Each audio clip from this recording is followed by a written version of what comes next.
بسم الله الرحمن الرحیم. السلام علیکم ورحمت الله وبرکاتو. ستړي مشي وخت مو بخیر. تر دې مهاله مهمو وروستیو خبرونو کې مو زه ځلان له حریت رادیو هرکلی کوم. پیل د څو مهمو خبرونو په سر ټکو کوو.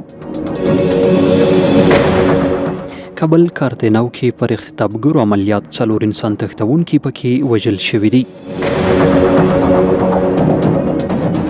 جهاد ایرګینای وایي ژر به ترکیه کې له افغانستان سره د مرسته کوونکو هیوادونو ګډه غونډه جوړه شي.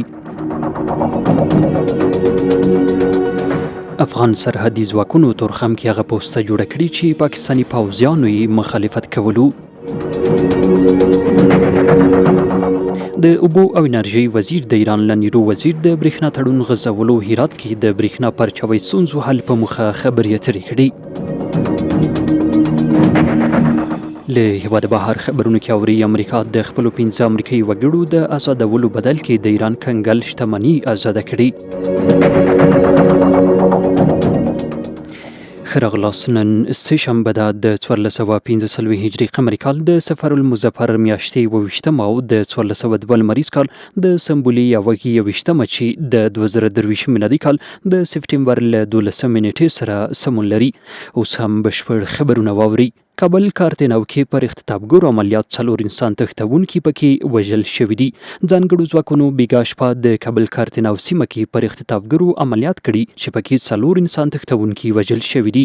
د کورنیو چارو وزارت خاصو قطاعاتو عمومي قمندانۍ ویلي چې دا عملیات د کشفي او اپراتیفي معلوماتو پر اساس د یو مجاهد د ژغورلو لپاره ترسره شوي وو. د یادې قمندانۍ د خبر له مخې چې عملیات د شپې 1:30 بجې پیل شول او 45 دقیقې دوام وکړ. سرچینه زیاتوي اختطافګرو د مقاومت هڅه کوله چې ځانګړو ځواکونو لوري له منځه یوړل شول. د خاصو قطاعاتو قمندانۍ په خبره چې د عملیاتو کې د انسان تښتونکو له لوري اختطاف شوي مجاهد هم په شهادت رسېدلی دی.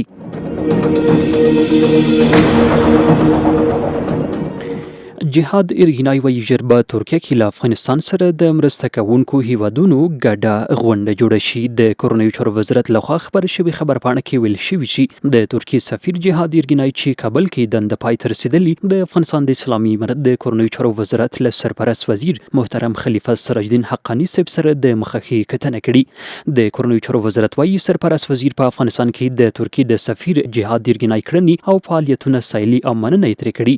په افغانستان کې په تاریخي وخت کې د دواړو هیوادونو ترمنځ د اړیکو په ساتلو پاللو کې غوره ماموریت ترسره کړی دی. په همدې حال کې جهاد ایرګینای د هیواد د سفارت د غوره امنیت په ساتلو کې مننه کړې، ویلي چې ژر به ترکیه کې له افغانستان سره د مرسته کوونکو هیوادونو ګډه غونډه جوړه شي. په ورته مهال نوموړي د افغانستان اوسنی حالت د ډاډ وړ بللی او له افغانستان سره د لا زیاتې همکارۍ ډاډ هم ورکړی دی.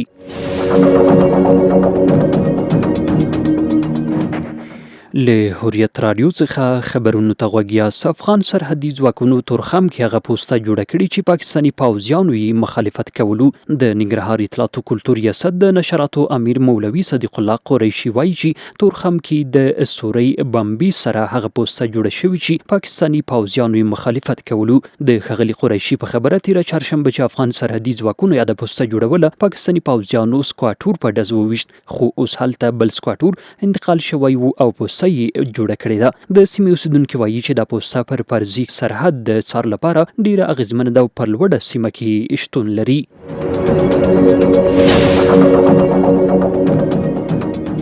د تورخم دروازې له بندېدو وروسته پاکستان کې د افغانانو ژوند تریخ شوی دی. تورخم ښارګوټي کې د افغان ځواکونو پاکستاني ملیشو ترمنځ د تېرې چهارشنبې ورځې له نښتې وروسته پاکستان کې مېشت افغانان د دغه هیواد د پولیسو له ناوړه چلند شکایت کوي. یاد هیواد کې د افغان کډوالو شورا وایي چې د پولیسو له لوري کراچۍ کې سلطنه افغانان بېګناه نیول شوي او ربړول شوي دي.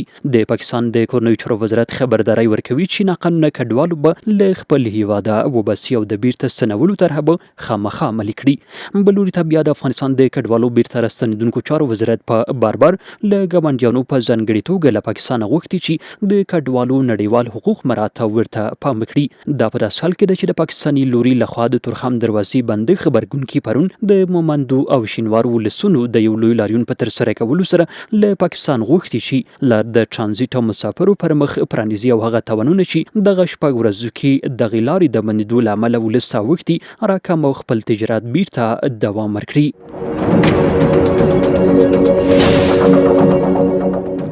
د اوبو او انرژي وزیر د ایران له نیرو وزیر د برېښنا تړون غځولو هرات کې د برېښنا پرچاوۍ ستونزو حل په موخه خبرې اترې کړي. د اوبو انرژي وزارت وایي چې دغه وزارت سرپرست وزیر محترم الحاج ملا عبداللطیف منصور د ایران هیواد د نیرو له وزیر علي اکبر مهربیان سره په یوه ټلیفوني اړیکه کې د برېښنا تړون غځولو د هرات ولایت برېښنا د پرچاوۍ ستونزې د هوارولو په هکله خبرې اترې کړي. دغه ټلیفوني خبرې چې پرون دوشنبه د 1402 لمریز کال د وږمې میاشتې شلمه نیټه دواړو لورو ترمنځ شوي د ایران هیواد د نیرو وزیر د برېښنا د تړون غځولو او د ستونزو د هوارولو په هکله د اوبو انرژۍ سرپرست وزیر ته د همکارۍ ډاډ ورکړی دی. همدارنګه دغه ټلیفوني اړیکه کې پرېکړه شوې چې یو ټاکلی پلاوی له افغانستان څخه ایران هیواد ته سفر وکړي ترڅو د برېښنا د موضوع د هغه د پرچاوۍ ستونزې د هوارولو په هکله د دواړو لورو ترمنځ له نږدې خبرې اترې ترسره شي.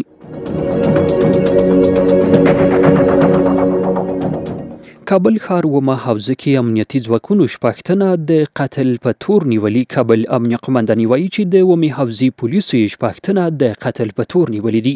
د یادې قمندانۍ د مطبوعاتو او عامه اړیکو دفتر له لوري ورکړل شوي خبر کې راځي چې نیول شوو شپږ په خپل منځ کې شخړه کړې وه چې په پایله کې یو تن وژل شوی یو بل ټپي دی. خبر زیاتوي همداراز پولیسو یو موټر چې 2 کاله وړاندې د غلو له لوري تښتول شوی و نیولی او بیرته یې خپل مالک ته سپارلی دی.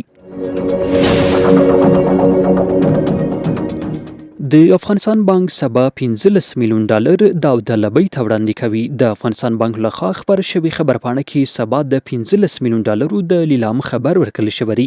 د افغانستان بانک دغه خبر شوي خبرپاڼه کې له ټولو پولي خدمتونو له شرکتونو صرافیو او تجارتي بانکونو غوښتي چې دغه داوطلبۍ کې ګډون وکړي او خپل مالي حسابونه د ورځې تر پایه تصفیه کړي. د خبرپاڼې له مخې د اسعارو د لیلام په دې داوطلبۍ کې د معاملاتو قسمي تسویې ته اجازه نه ورکول کیږي او د داوطلبۍ ګټونکي اړ دي چې د ذمت پیسې په ټاکلي وخت یا په یو ځل د افغانستان بانک ته وسپاري. د افغانستان بانک په اونۍ کې یا 2 ځله د بهرنیو اسعارو پر وړاندې د افغانۍ د ارزښت د لوړاوي او په بازارونو کې د خوراکي او غیر خوراکي توکو د بیو کنټرول په موخه ډالر د لیلام په ډول پلوري.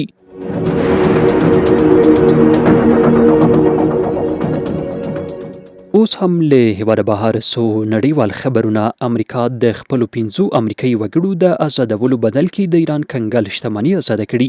امریکا د خپلو 15 وګړو آزادولو په موخه د ایران 6 میلیارډ ډالر کنګل شتمني آزادېدل تصویب کړي دي. د امریکا د بهرنیو چارو وزارت ویلي په ایران کې د 15 امریکایي وګړو د آزادېدو په موخه د ایران د 6 میلیارډ کنګل شوي ډالرو شتمني آزادېدل تصویب کړي دي. د وزارت ویلي په جنوبي کوریا کې د ایران 6 میلیارډ ډالرو ته د ایران د لاسرسي په موخه د شتمني قطر ته لیږدول شوې ده.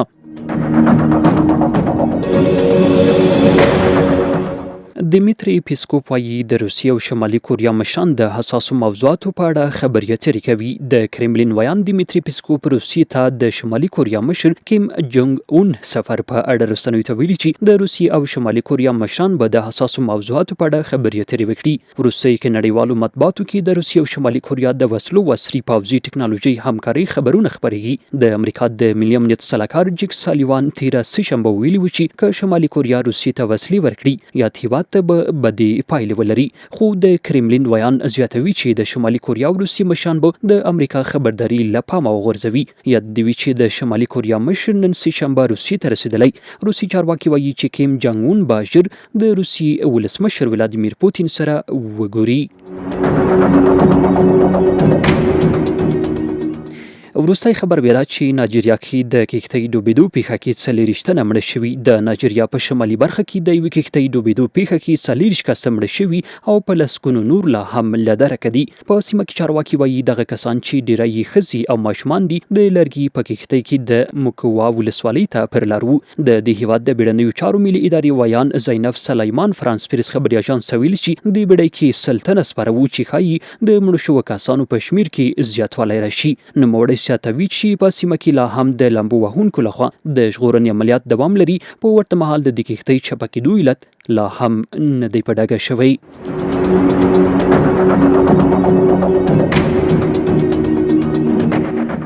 عزتمن اوریدونکو له حریت رادیو څخه تر دې مهاله مهم او روسي خبرونه همدلته پای ته ورسېدل. ځلان مو په لویو بخښونکي منان رفس ورم تر بیا ښه وخت ښې چارې.